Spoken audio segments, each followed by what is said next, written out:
When we set out to work on our next-gen game for the PlayStation 3, we really wanted to do something special, something that was completely different that nobody's ever seen before. You know, we looked at what was out there, the landscape of games that were being developed, and everything sort of had this dark and gray or brown look to it. So we wanted to go completely opposite of that, and we wanted to have a game that when somebody just caught it out of the corner of their eye walking past it in the store, they'd be drawn to it right away and just have to check it out and see what's this game all about.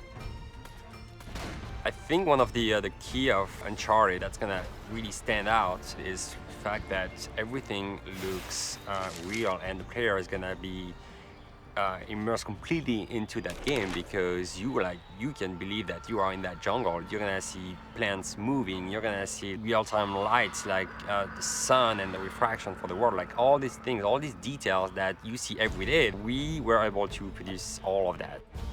When we set off to make a brand new franchise, what we wanted to do was sort of embrace the action-adventure genre in its sort of classic form, but in a contemporary context. So we looked at a load of those matinee serials from the 30s, lots of chases, running around looking for treasure, unlikely allegiances with a whole crazy cast of characters, lots of narrow escapes and risky situations. So we took all of this stuff and then started to look at how we might be able to reinvent it for the 21st century. With the look of Uncharted, we wanted it to stand out from all the other games that are being developed of the next generation consoles. We wanted it to have this lush, organic feel. We didn't want to have the same gritty and dark corridors that so many of these games have you running around shooting aliens and fighting monsters in. We wanted you to be in this lush, tropical jungle that really immersed you and made you feel like you could feel the moisture in the air. It's a stylized reality, and there's a little bit of vividness in the colors that we're choosing, and everything's got this sort of larger-than-life quality. Naughty Dog has a legacy to try and put its mark in the art world and in games.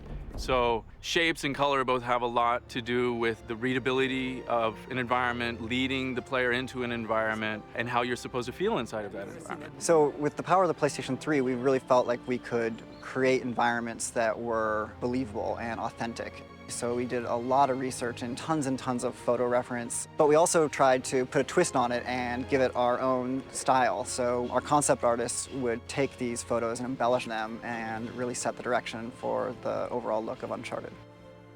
We invested a lot of time in our rendering engine to make sure that the differences in texture between a glossy palm frond and the rough surface of some stone would really be a good, clear read for the player and just lend all of this believability to the environment. We always try to have some things that in a game that never been done before. Water was one of them, and we are really happy because it adds a lot to the realism of our jungle. Whether it's ocean, whether it's a river, a stream, a puddle, a waterfall, we really wanted to make sure that, you know, water was everywhere and that we were going to try to display it in a way that was never possible before on a previous generation of hardware.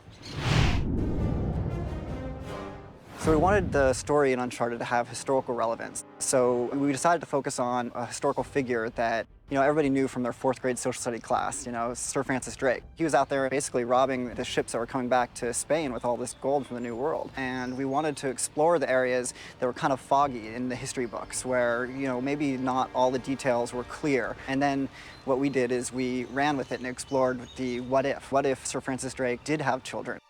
So our hero, Nathan Drake, believes himself to be a descendant of Sir Francis Drake. And there's treasure out there all over the place, and it's Nathan's job to go find it.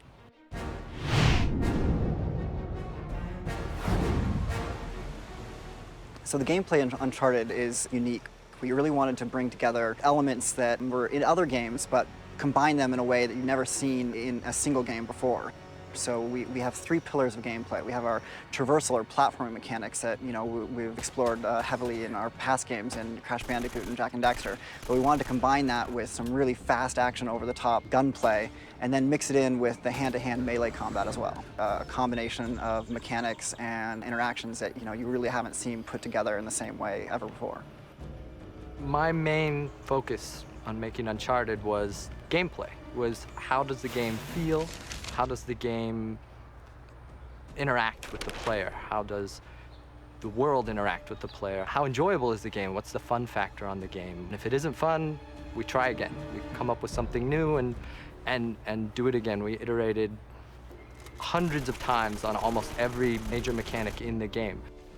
Our first several attempts at Drake looked fantastic, just like the final product, but they didn't feel good. It has to feel like a Naughty Dog game. It has to be on a dime responsive. It requires just a lot of back and forth between a programmer and an animator. Making games is not a science, and we don't have a magic formula. We just put in the hard work to make something good, and we just keep trying things until we find something that works.